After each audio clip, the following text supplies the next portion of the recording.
the FDA approved a cannabis oil for the treatment of seizures, making this the first marijuana-based medicine to ever get FDA approval.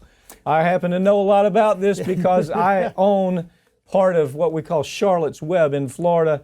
We were able to get on the market something called Charlotte's Web that was designed, low THC, designed really just for no other purpose other than to treat children for epilepsy. And children that were having, they were having 50 seizures a day with this Charlotte's Web. It was able to abate all of that, and they weren't faced with that. So now drug company comes in and says we can do better.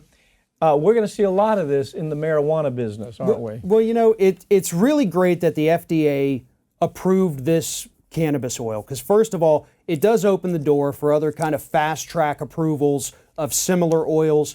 Now that the FDA has approved it, it can be covered under health insurance plans, which is a huge boom for consumers. But the other thing, and this is the bad side of it, but not from the FDA standpoint, they finally did something right.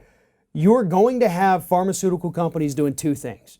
First and foremost, as you've mentioned, they're trying to buy up all the marijuana, cannabis oil companies. They're all over the country. Yeah. California right now is looking at corporate America coming in and embracing every bit of the cannabis business there. You're not going to have independent farmers. You're not going to have independent growers. You're going to have this corporate entity that comes up and gobbles everything up. And so then while they're trying to gobble these up, the other thing they're going to do is ramp up their lobbying efforts to prevent the FDA from approving everybody else and stopping, medical marijuana at the state level. So they'll stall that as long as they can until they have this stranglehold on the market. Then that lobbying money is going to flip and go the other way, right? And try to get everything approved. If you think about it, the whole fight for marijuana rights all over the country has always been resisted by the pharmaceutical industry. Right. And then once they got it, they said, well, we can't stop it. We're like the boy with the thumb in the dike. We can't do anything about it. So now what are we going to do? Well, they started setting up to come in and buy all the business. This company says, well, we're going to create a medicine that the FDA is going to give us approval on. And we're going to start seeing this across the board.